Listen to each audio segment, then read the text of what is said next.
অ্যাকুরিয়ামে বানাতে খরচ পড়েছে কত? কিনেছো না বানাইছো? কেনা রেডিমেড কিনা? রেডিমেড কত খরচ পড়েছে? মাছটা সবসময় 2,500 টাকার মতো পড়েছে। অ্যাকুরিয়াম কোথা থেকে কিনেছো এটা? এটা সাতক্ষীরা থেকে কেনা। এই মাছের কি হয়েছে? মাছের ওই যে একটা ওইটা দেখতে দাও। লাইট একটু বাড়াই দে। লাইট দিলে ফ্যান হয়ে যাবে। না লাইট দে না, লাইট দে না, লাইট দিলে বোঝা যাচ্ছে না। লাইট ছাড়া আরো ভালো দেখা যাচ্ছে।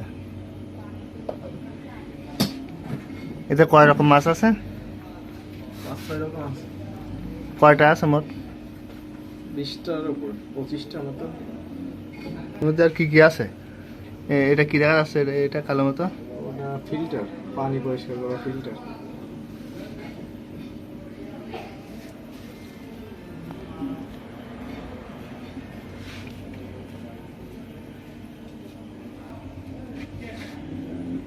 পিছনে আরো